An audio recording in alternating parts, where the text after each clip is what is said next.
Hey everybody, here's our second tutorial for the multimedia production class. And as many of you noticed in the first quiz I gave in the last class, you may need to approach doing these tutorials in a different way. So my advice to you is really do the tutorial and truly stop the tutorial and spend as much time as you need to really understand each concept as it's presented. Don't just watch this and think you're going to absorb anything. You won't. You need to watch a little bit, even 1 minute, even 15 seconds. Stop it, do it, think about it, modify it, play with it, and then pick up the tutorial again. And if at any point you get to something that you don't fully understand and aren't able to bring yourself to fully understand, send me an email. That, in fact, I'm going to make a class requirement. You must send me an email if there's something that you can't fully grasp. Because it's really important that when you walk into the next class, you have all of this material in the tutorial down, and on top of that, have done some play and some experimentation and some modification on it so that you're really prepared to use it as a creative tool. On the screen here we see an artwork by the Bauhaus artist Laszlo Moholy-Nagy from the 1920s, which is the kind of work that I think really, if you're not familiar with it, you're going to want to spend some time becoming familiar with, because at least in the early phases of multimedia production, a lot of your stuff is going to turn out to be kind of abstract, constructivist stuff that maybe has a storyline, but it's kind of a suggested storyline. It's not going to be necessarily an obvious or clear storyline. It might be the kind of story where the viewer adds a lot of the content themselves, and the work itself is kind of suggestive and somewhat abstract. And of course, later on, you can do a lot more. But in the beginning, don't try and make anything that's too clear. You can instead make something that's suggestive. So, moving on to the technology, our topics for today, we're going to look at more attributes of the objects we already know. We're going to look at some more features of animating those objects. We're going to look at ways of setting the default attributes so that when your patch loads, things are in a certain state. We're going to look at ways of changing attributes, and then at the end we're going to look at adding sound. So first of all, I'm starting off here with our basic formula that I gave all of you folks in the very first email, and it should be familiar to you now. You can see where I changed the name of the world to my own name, and you should make a habit of doing that. And here's my window.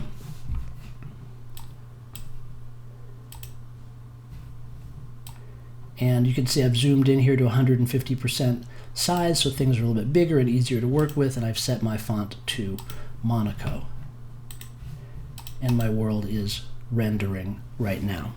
So the first new attribute I'm going to show we can use even before we have a camera or an object.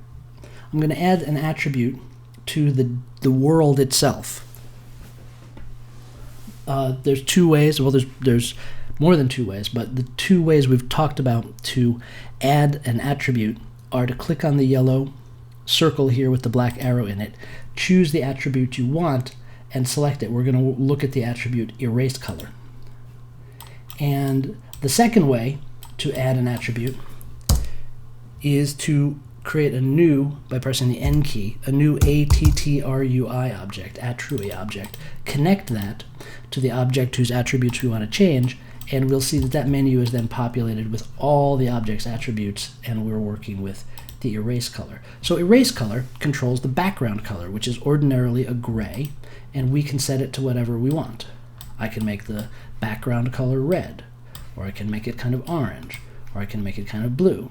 Now, it's important to recognize that this is not going to be saved with the patch when I close it. Attributes aren't, number boxes aren't. But for now, I have an interactive control where I can change the background color. Great. So now I'm going to create our jit.gl.camera. As usual, we'll animate it with a jit.anim.drive.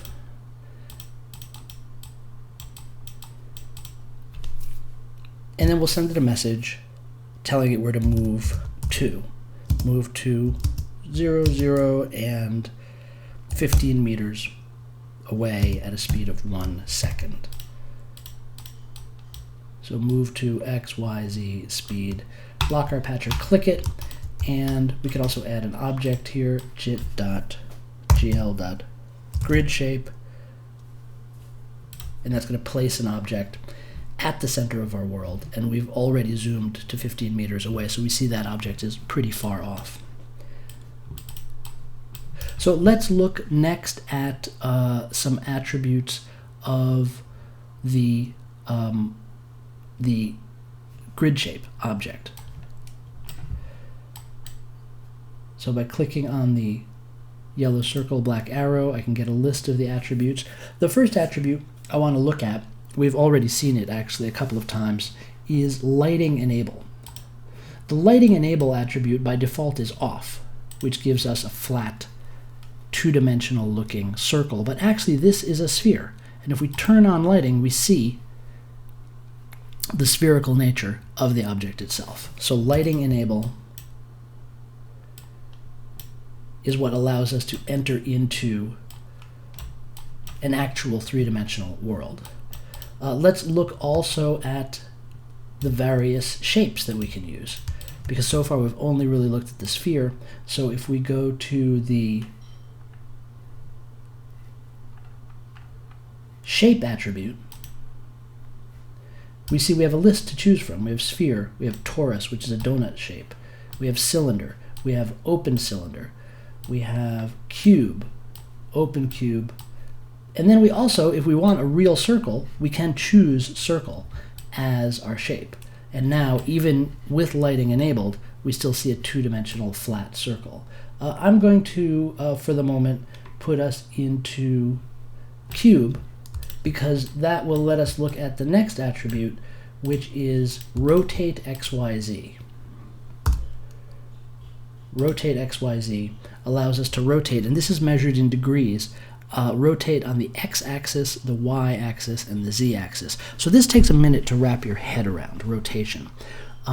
What you can do, we know you already know that the x-axis is the left to right axis, the y-axis is the top to bottom axis, and the z-axis is the depth axis, the back to front axis.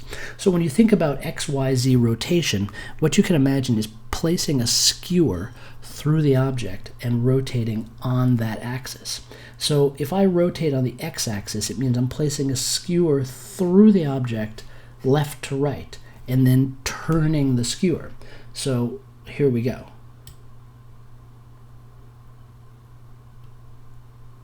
See how that shape is changing? I'm rotating it on the x-axis. And this is in degrees, so 0 and 360 are the same.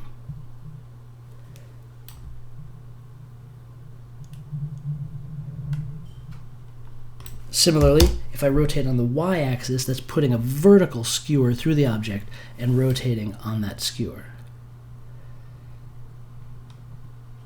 And if I rotate on the z-axis, I'm putting a depth-wise skewer through the object and rotating it. And of course, these work in combination with each other, so that I can rotate my object on any axis or combination of axes.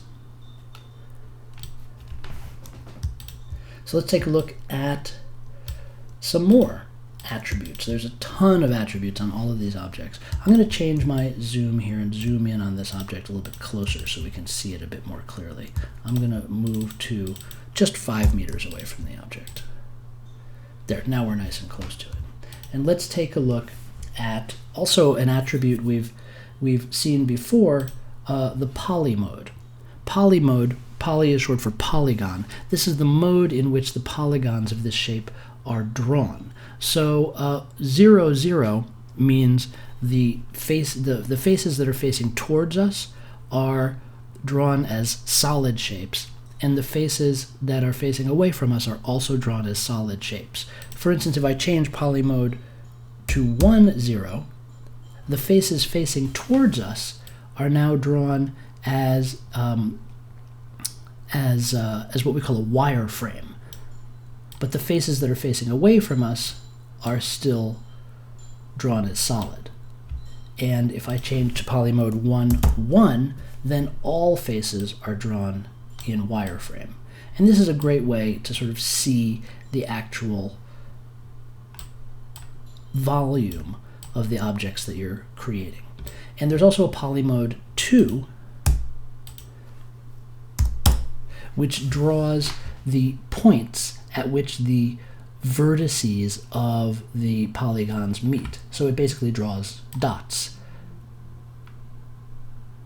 So the faces that are facing us are drawn as dots in this case, while the faces that are facing away from us are drawn as solid.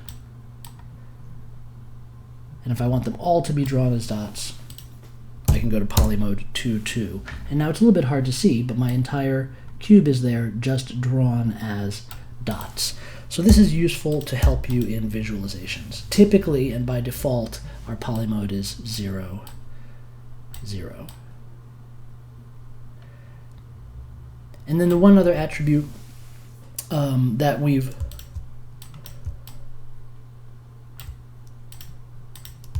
already looked at is color, or GL color, which is how we'd set it if we were using it with a message. This allows us to change the color of the object itself. Finally, I'm going to add one more here, which is scale. Scale allows us to change the size of the object in the X, Y, and Z dimensions. So for instance, if I want to make my entire cube smaller, I can make it 0.5, 0.5, 0.5, and now it's half size. It's a half a meter on each side. If I want to make it smaller in just one dimension, for instance in the X dimension, now I've turned it into a slab. It's 0.03 meters in the X dimension, 0.5 meters in the Y, and 0.5 meters in the Z. And if I want to create it as a long slab, for instance, now I'm stretching it in the Z dimension. It's 3.4 meters deep, 0.5 meters tall, and, or excuse me, 0.5 meters wide, and 0.03 meters tall. And the rotation, if I reset the rotation, we can see this.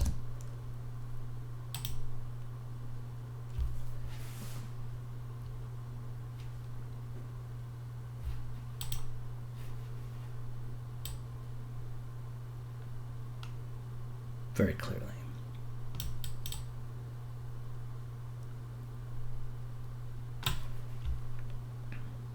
.3 meters wide, yes, 0.03 meters wide, 0.5 meters tall, and 3.4 meters deep. Let's pull a few other things out of the attributes, as long as we're looking at attributes of the grid shape. Dim is another one that we've looked at quite a bit, and dim is mostly interesting when we look at the shapes with curves in them. Like the sphere,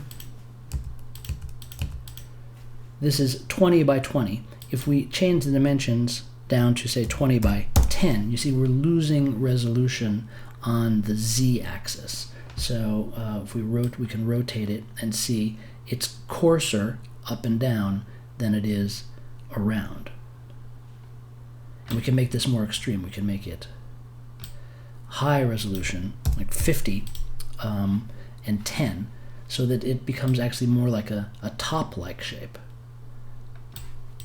And as we increase the dimensions together, we get a smooth, high resolution, high poly, or medium poly, I should say, medium poly shape. Now, still, we see the faces. So there's one more attribute I'm going to show you, which is smooth shading. Smooth shading. And smooth shading will just smooth out the irregularities on a curved surface. Where is it? Here, there it is. When it's turned on, smooth shading, see how nice and smooth the sphere is now? We can zoom right into it, and we're not going to see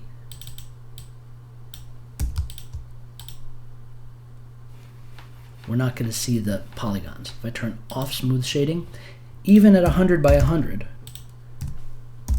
we're still going to see the edges of the polygons. But as soon as smooth shading is turned on, we get a nice smooth surface. I'm going to leave smooth shading off for the moment and knock our polygons back down and zoom out from this. So notice that the interaction between scale and the camera zoom is important. For instance, if I make the sphere bigger, I'm not actually closer to it. I'm still 5 meters away. But since it's 2 by 2 by 2, if I zoom the camera to 2 meters away from the center, I actually go inside of the sphere. Right now I'm looking at the inside of the sphere. And if I zoom out, I'm looking at the outside of the sphere. So it's 2 meters wide, it's 2 meters in every dimension, and I moved the camera to 2 meters away from the center, so I'm actually moving the camera to the very edge of the sphere and looking inside the sphere. And these shapes are all hollow by default. It's not as if this sphere is solid as far as the computer is concerned. These polygons define the surface of a sphere. So those are some more attributes of the jit.gl.gridshape, and those are really all the additional attributes I want to cover at this point. So let's move on to looking at more types of animation. So I'm going to hook my jit.anim.drive up to my jit.gl.gridshape and take a look at some other types of animation. So right now we have the move to. Let's get at it. The sphere is a little boring. We've been looking at a sphere for a while. Let's look at a cylinder.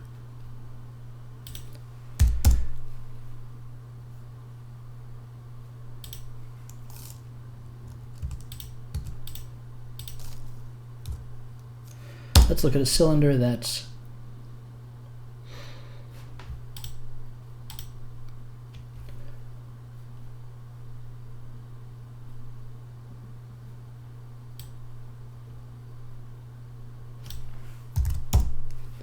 one meter wide, 1 meter high, and 4 meters deep. And I've rotated it 90 degrees so we can see that depth. So here it is, we're looking at the end of it. If I rotate it on the y-axis, we see it's a long and deep cylinder. So can I animate aspects of this? Well, certainly we know how to animate its position. I can use the move to, and I can move it to, for instance, 3 meters to the right at a speed of 5 seconds. And it moves 3 meters to the right of center over the course of 5 seconds.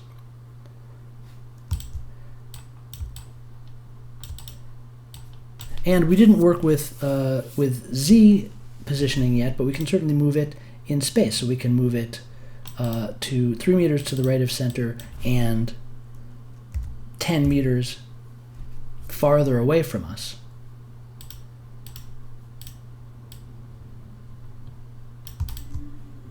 Like so.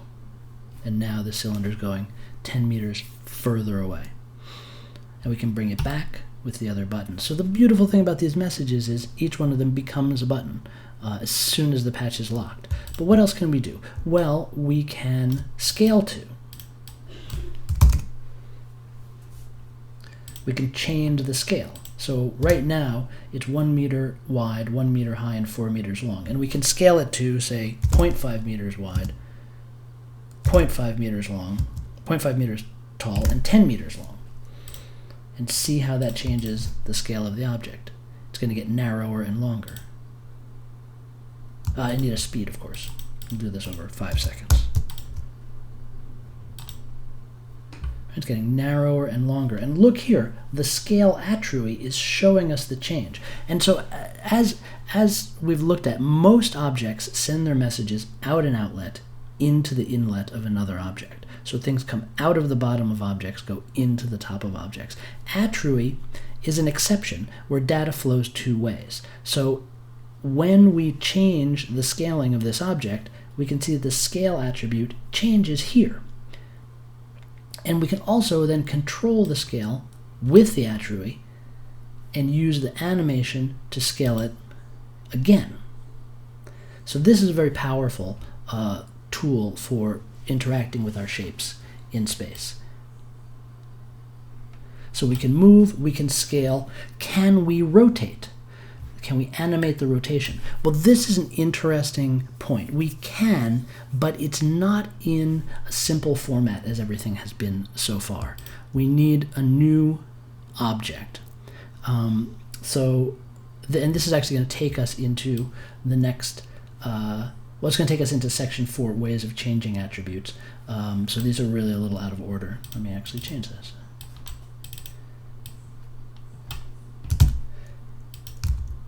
I'm going to do ways of changing attributes before I do ways of setting default attributes. So let's look at a way to set this rotation. What we're going to need to do is we're going to need to use the pack object again, because the rotate to message uses a 4 floating point numerical representation of rotation, which is not human readable. It's just a sort of mathematical abstraction. It's really hard to wrap your head around. All you need to know is it's 4 floating point numbers that represent the rotation of the object, and then a speed, just like all of our other move to XYZ speed. Scale to XYZ speed. Rotate to value 1, value 2, value 3, value 4 speed. The problem is these 4 values are not obvious values as they are here with rotate XYZ. What we need is an object called jit.Euler to quat, EULER to quat. And as I've said many times, this is great. This little object here does complex mathematics that we neither have to see nor think about. The computer does the math for us. So it's not that this is math intensive. Rather the opposite. It removes the need for a lot of math. The math that's in here, I don't understand it. You don't have to understand it. All you need to know is it's going to convert a nice XYZ into this 4-digit format that the rotate to requires. And we're going to put this into the second inlet. If you want to see what the numbers are coming out of this, I'll show you how to do that in a moment.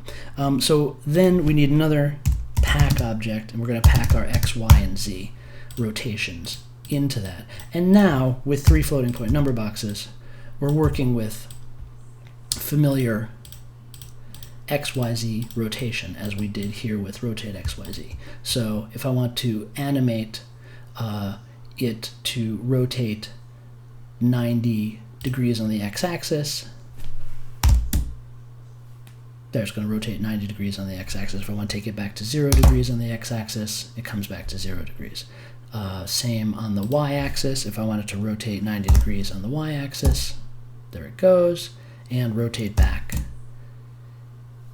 And rotation on the z-axis isn't going to look like anything because it's a cylinder. So here, perhaps if we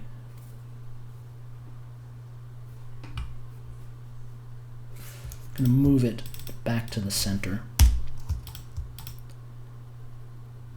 we can probably see z rotation if we look at the end of it here. Yeah, there's z rotation. 90 degrees worth of z rotation, rotate back. And of course we can set the speed just by putting a value directly into the last inlet of the pack. Because this pack, what it's doing is creating a message. The first element in the message is rotate to, then the 4 floating point values of the rotation, which we don't need to see or think about because they're not really human readable values. It's much easier to think in X, Y, and Z. And then the final value is speed. So if we want to take 10 seconds, we say 10, and then we put in the value of rotation here, 180 degrees, or halfway around. And it rotates halfway around.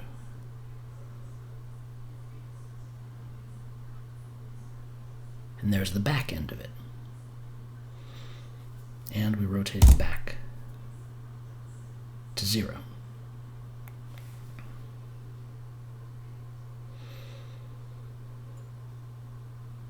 So let's look at a different feature of the number box so we can see what's actually passing in and out of the nodes here.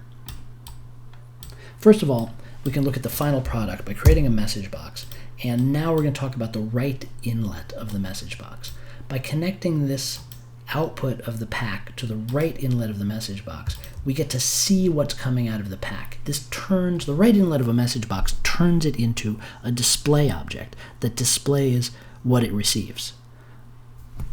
So if I rotate 10 degrees on the x-axis, we see the exact command that was said. Rotate to 0.08 something something something something 00.099 something something something over 10 seconds. Right? These are those non-human readable values I told about. These are the values that are being generated by this Euler to Quat object. So this is just a way of peeking in there and seeing what this is making for us.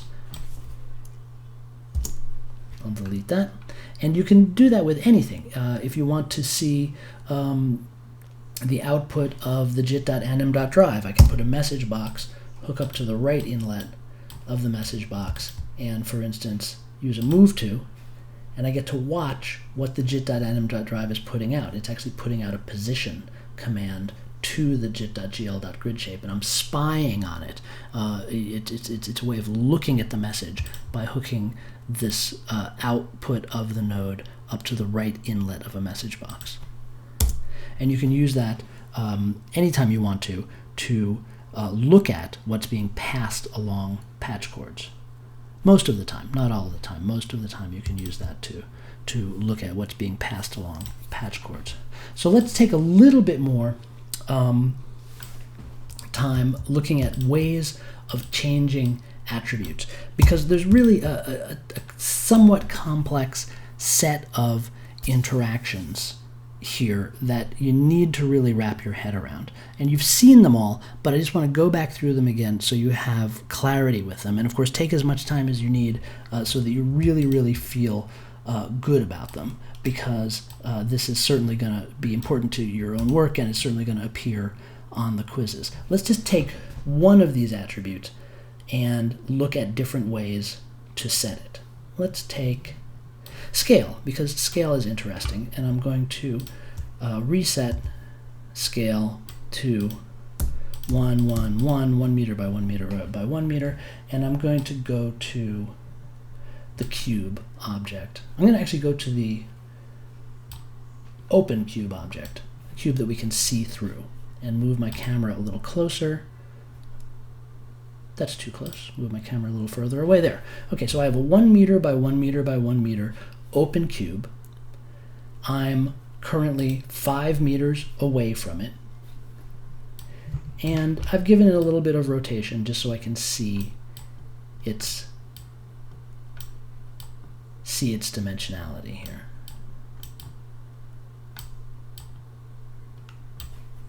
So how can I change the scale of this? Well, certainly I can just use the attrui to dial in new scales. Like there's a 2 meter wide, 1 meter high, 1 meter deep open cube. And there is a 2 meter wide, 1 meter high, 0.3 meter deep open cube, which now we wouldn't even call a cube anymore, right? It's a rectangular window opening. And that's great. So as soon as we close our patch and reopen it, this all gets reset to 0. How can we make a change to this that's persistent? Well, we've learned the pack object. Pack 3 floating point values.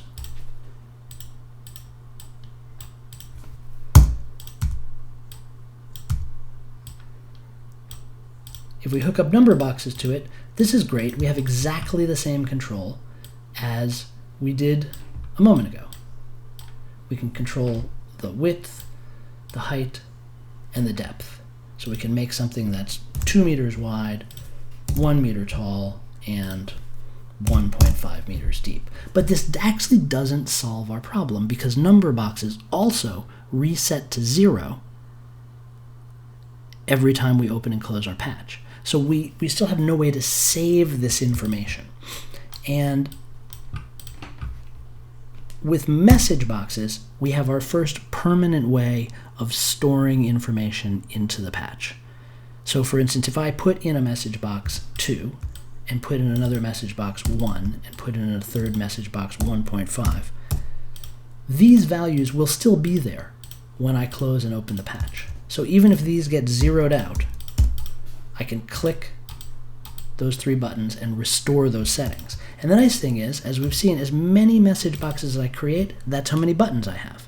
If I want one for 0.5, if I want another one for 2, as soon as I put those values in a message box, I have buttons that are not only immediately interactive, where I can click them and make changes, they're persistent, meaning when I close the patch and reopen it, these buttons will come back with these values in there. And that actually takes us into section 4, ways of setting default attributes. But before I do that, let me just spend a few more moments here, just so you're absolutely clear about this.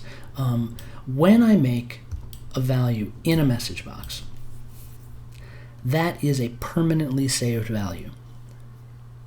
So if I want a 1 meter wide, 2 meters wide, and 3 meters wide as my 3 width options, these 3 buttons, 1, 2, 3, and these 3 buttons are always available to me. And if I close the patch, I'm going to save it and close it and reopen it,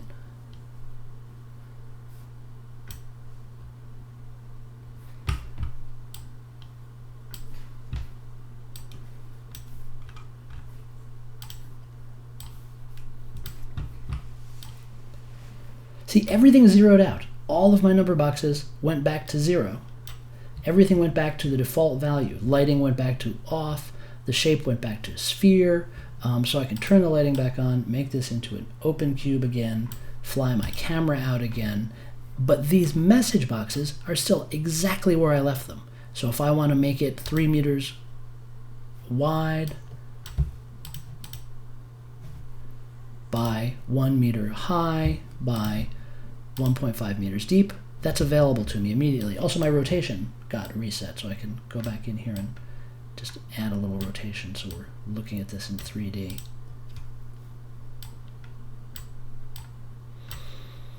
Right, these buttons are still accessible to me. 0.5 meters deep, 1.5 meters deep, 2 meters deep, 1 meter wide, 2 meters wide, 3 meters wide.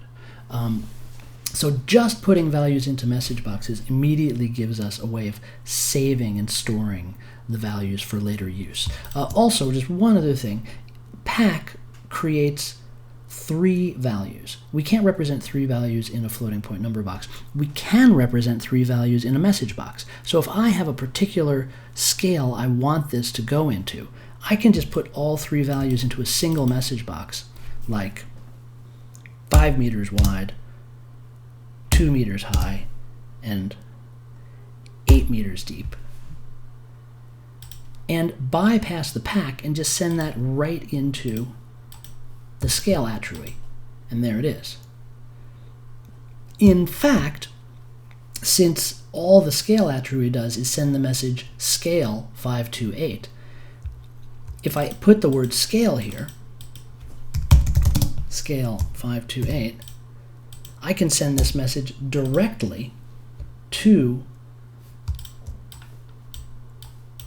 my object. I don't even need the attribute. Let's do a different scale. Let's do the scale of 2, let's do 1 by 1 by 8. So it'll look really different. If I send that message, my object snaps to 1 by 1 by 8. And note my attrui reflects that. But also note the numbers going into my pack do not reflect it. Why? Look at this, and this is one of those moments where you're going to want to stop the tutorial and play with this for a few minutes so that you really, really get it. Okay, this message, when I click it, flows down the patch cord into the jit.gl.gridshape and changes the scale of the object to 1 meter wide, 1 meter high, 8 meters deep. Great, we love that. And the scale attrui, because data flows 2 ways along the attrui cable, which is unusual. Information flows from the attrui to the grid shape. It also flows from the grid shape back up to the attrui. the attrui reflects the change, 1 meter wide, 1 meter high, 8 meters deep. But data doesn't flow any further back up the pipe, because that's an unusual kind of connection where information flows in two ways. Usually information flows out the bottom into the top. So this 118 doesn't flow up into the pack, doesn't flow up into these floating point number boxes. These stay the same, 3, 1, 2. But if I send information down into them, they will change. 1, 1, 2, or 1, 1. I can type in an 8 here and get back to 118. But I'm manually synchronizing these number boxes with the attrui, whereas the attrui is automatically brought into sync with anything I send via a message like this, like scale 1, 2, 3. 1 meter wide, 2 meters high, 3 meters deep. So you're getting the hang of the tools that you have to manipulate objects. But there's one more thing I want to cover, which is ways, two more things I want to cover actually, ways of setting default attributes, and then we're very briefly going to talk about adding sound. So how do you set default attributes, the way you want things to be when the patch first loads? Well, you already know one of them, which is typing in the attributes with the @ sign.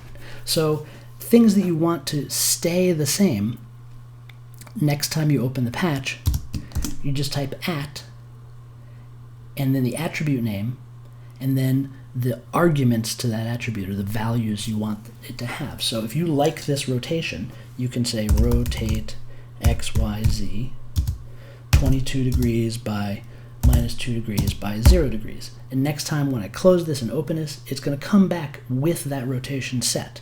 Similarly, I can say scale. If I like this particular scale, actually I like the 1 meter by 1 meter by 8 meter better. So I'll go 1 meter by 1 meter by 8 meters. Scale 1 by 1 by 8. And if I like the fact that lighting is enabled, I can say lighting _ enable. And now, see how it's a checked box, lighting enable? We represent that numerically with a 1. And if an unchecked box is represented with a 0. And, we see the shape is actually not one of our default attributes. So we can say lighting enable 1, meaning yes or checked, and then @shape open cube. Right, and now everything is set. We've got our rotation set, our scale set, our lighting enable set, and our shape set. But not our position. It's in the wrong spot. We can also set the @position to be, I believe we had, was it 3, 0, -10? 3, 0, -10. There. Now, all of these things, when I open and close the patch, are going to be exactly the same way. There's one more way to have attributes be set the way you want them as soon as the patch is loaded, and that's a new object. And that is the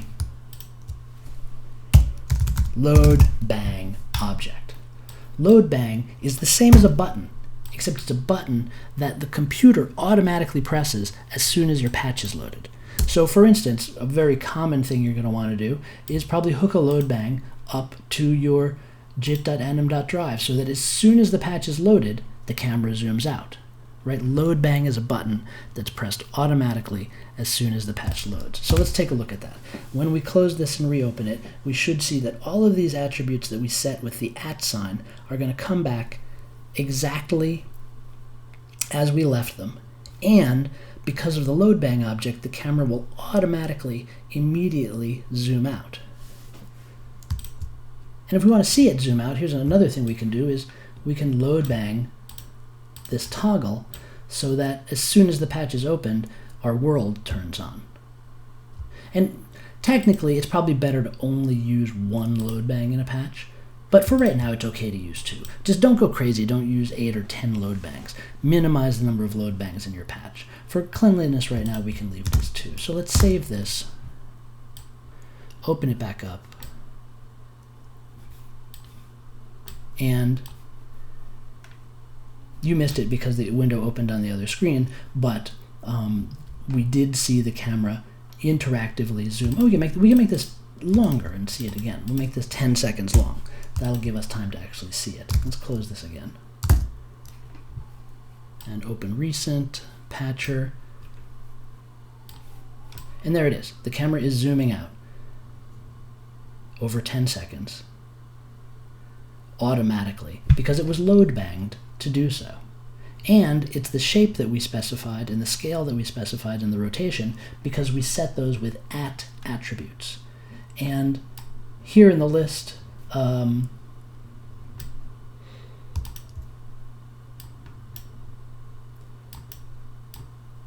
it's a bit hard to see some of them.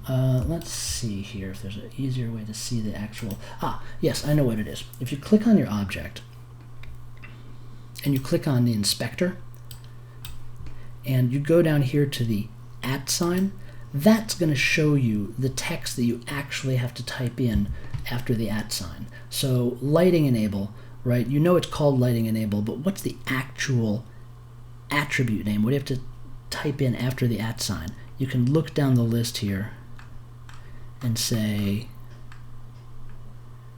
lighting enable is lighting _ enable. And just like we talked about briefly in class, color isn't color, it's actually GL_color. So if you want your object to default to a certain kind of color, you have to type @GL_color, and let's make it red, 1001. And now it's going to default to a red object, right? Because I did GL_color. Even though from the attribute list, it's just the word color, the actual attribute is GL_color. All right, as a last thing, I just want to throw some sound into this. I'm going to get my sound from a great sound resource called freesound.org. You go to freesound.org, you create a free account, and you search for whatever kind of sound you want to use. I was just looking at this Rhodes electric piano sound.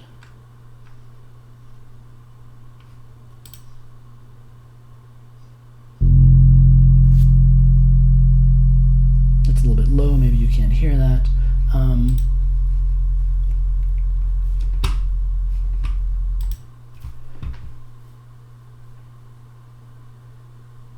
And I'm going to go to all the different Rhodes piano sounds, find one that's a little higher pitched.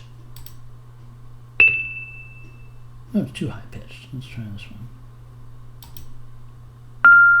Ooh, I like that one. So I'm going to click on that sound, and I have to log in to download.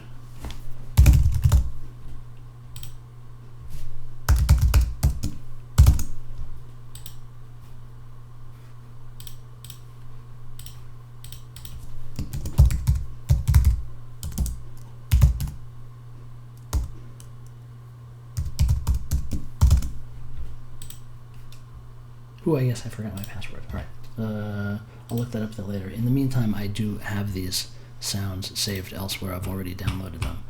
But you should definitely create an account on Freesound so that you can log in and download sounds. I'm going to go to my sound archive here on the computer and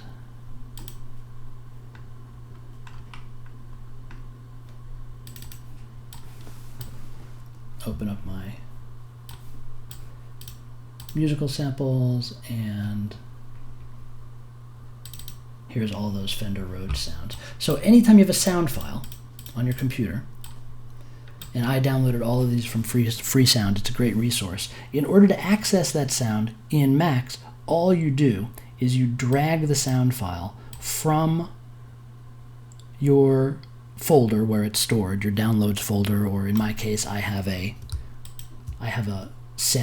musical samples folder, and you just drag it into your patch, and it interactively becomes a sound player. Drag it in, and see the little play button there? Let's zoom in again. Let's see nice and big.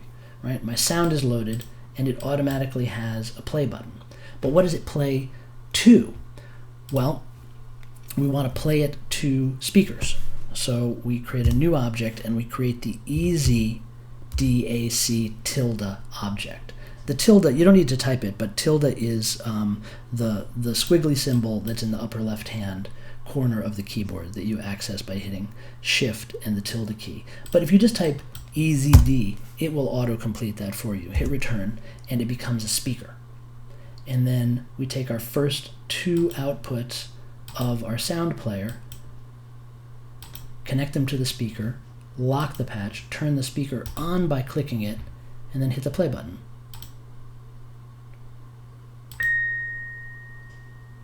And it plays our sound. And stop it and play it again. And if we want something else to play that sound, we simply send it the message 1, and it will play the sound. So for instance, if we want it to play a sound when we move it, we can take our move to message, connect it to the 1 message, and now when we move this object, it plays a sound. And if we want it to play a different sound when it moves back, we can just drag a new sound in.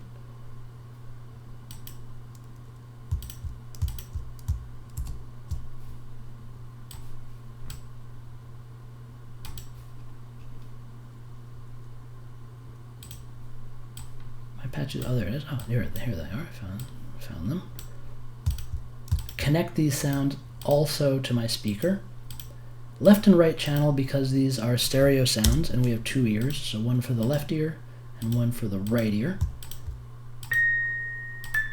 Ah, there's a different sound. And with this one, I can send it the 1 message when I want it to play. So now I have a sound for moving this way and a sound for moving that way.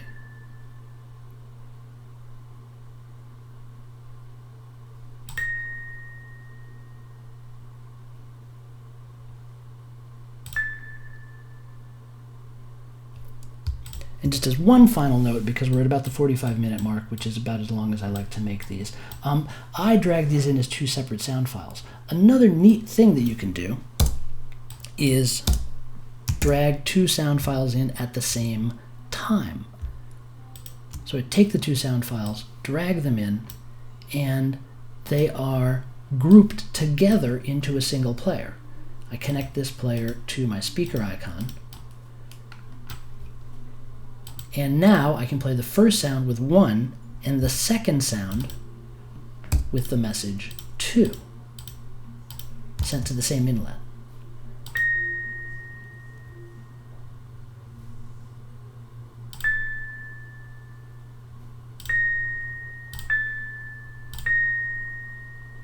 So this move to button is triggering the 1 to go into the sound player, which is then sending the sound to the easy DAC object. Here's the trick. When you save the sounds, ideally you want to then put them in the same folder as your saved Max project, so that Max can always find those sounds. And when you send me a project that uses sound files, you also need to attach the sound files to the email because they're not embedded in the Max compressed text. So your homework assignment this week is going to be the same as the homework assignment of last week. I want you to take everything you've learned so far and give me 5 variations. But for everyone, this is a note for everyone, I want you to take it further than you did last time. I understand that last time was the first time, and that's great. What I want you to do is take the next step, try and really make something as different as you can from what I've presented here in the tutorial. Show me your understanding by making something really different. And of course, as we talked about, follow your exploration. So let each variation take you further and further away from the kind of things I've showed in the tutorial into your own creative direction. But this doesn't mean go crazy, right? I still want to see the understanding in the patch, and I still want you to add a little note about what it is that's happening in the patch. And all of you did a great job last time, considering it was the first time out. Now that you're hopefully feeling a little more comfortable with it, I'd like to see you take it even further. We're at the 50-minute mark, so I went a little bit over. I apologize about that, but I hope that this is useful. And again, I'm making it a class requirement. If there's something you don't understand, you've got to email me. You've got to email me. You're not bothering me. I really like it and appreciate it. Email me your questions, and if you can, let's get together and sit down during office hours and work on it together at your own pace. So have a good time with this, and I will see you at the next class meeting.